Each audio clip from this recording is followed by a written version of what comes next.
The new Justice Department report on how some of its top lawyers authorized torture during the Bush administration is not even out yet, but already the next steps in the trail are beginning to reveal themselves. Our fourth story tonight, who told the lawyers to authorize torture? In an op-ed today, former Bush ambassador to the UN, John Bolton, spends most of his energy railing against the Spanish Inquisition by magistrate Baltasar Garzon for having the temerity to investigate Bush lawyers for their part in the torture of 5 Spanish citizens. He demands Mr. Obama put a stop to it. Quote, if Obama is attempting to end the Garzon investigation, it is one of our best-kept secrets in decades. And then Bolton reveals his true priority. Although the 6 lawyers are in a precarious position, they are only intermediate targets. The real targets are President Bush and his most senior advisors. And that looks more appropriate today. Last night, Mark Ambinder of The Atlantic reported that the DOJ's draft report, quote, suggests that at the direction of the White House, the OLC, the Department's Office of Legal Counsel, worked to justify a policy that had already been determined and did not begin their inquiry from a neutral position. It is not clear, and sources would not say, who in the White House communicated with the 2 lawyers, John Yoo and Jay Bybee, about the memos, except that the DOJ's report was finished before last month's Levin report on detainees came out, and that report does say who communicated with Yoo and Bybee. Quote, before drafting the August 1st, 2002 opinions, Deputy Assistant Attorney General for the OLC, John Yoo, had met with counsel to the President Alberto Gonzales and counsel to the Vice President David Addington to discuss the subjects that he intended to address. With us tonight, once again, John Dean, White House counsel during the Nixon administration, author most recently of Worse Than Watergate and Broken Government. John, good evening. Welcome back. Good evening, Keith. One reason we wanted to talk with you particularly tonight about this is that Bolton accuses Mr. Obama of what he calls the John Ehrlichman tactic of letting the 6 Bush lawyers in the Spanish investigation twist slowly in the wind. Could you flesh out the reference for us and explain how badly Bolton messed it up? He did mess it up badly. Indeed, if he finds an analogy between John Ehrlichman and Barack Obama, there's a direct analogy between himself and Gordon Liddy. What happened, though, is in the context this arose in, I was having a conversation with Ehrlichman because we believed, the White House believed, that Pat Gray, who was up for confirmation, was dissembling. Ehrlichman said to me, let him hang right there. Let him twist slowly in the wind. A rather dramatic way to make the statement that if he was lying, let him get caught up in his own lie. So the analogy really just doesn't work at all. It's a total breakdown.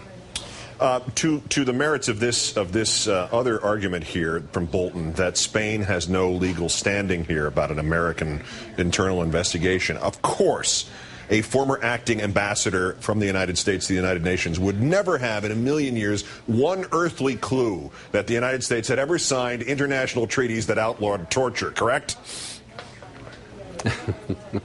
Well, we certainly hope that isn't the case. Indeed, there are 2 treaties the United States is a party to, the Geneva Conventions and the Convention Against Torture, both of which give Spain universal jurisdiction over torture, particularly any of their citizens. And they believe that at least 2 of their citizens or more, indeed, were tortured by the United States. So I think maybe, to use Mr. Bolton's term of the analogy, maybe Mr. Obama will leave him twisting slowly on his position on this. Well, he's done enough twisting over the years without anybody's help. We can probably let him do it by himself again this time. What about this question of who at the White House discussed the torture memos before they were written? Why does this matter, and particularly in this case? It's only relevant in the sense that if indeed there was a conspiracy, if there was collusion, it does change the dynamics of what happened, and this indeed could show a different type of wrongdoing. So that's the only reason it's important. In fact, we believe from at least the press reports that the Office of Professional Responsibility knows the names of all those people because there were emails apparently back and forth from the White House to the Justice Department and back, and these are part of that 200-page plus report that is now about to be released. I ask this question nearly every day, but let me ask it again. What if Bush and Cheney's lawyers did what their bosses wanted, and they got the Justice Department to rubber stamp torture and say, all right, we're redefining the law so that what you're doing is not against the law. So what? If no one pays for it, do these revelations do anything other than establish a kind of how-to manual for future presidents on how to get away with not just this crime, but other crimes? Well, Keith, if there was indeed a conspiracy between Bush, Cheney, their lawyers to defeat the torture laws of the United States through some sort of collusive action with their lawyers, this is very troublesome. This would be, if we let this go, it would show a country that does not follow the rule of law. Now, in Watergate, when I found myself on the wrong side of the law, I quickly got myself on the other side and did the best I could to sort of get that unraveled. That doesn't seem to be the indication of the lawyers who are involved in this, so we can only hope, if it does get brushed under the rug, we're in big trouble. We should hope that doesn't happen, because then we're in big trouble. If this is, as you know, in my estimation, much more serious than Watergate.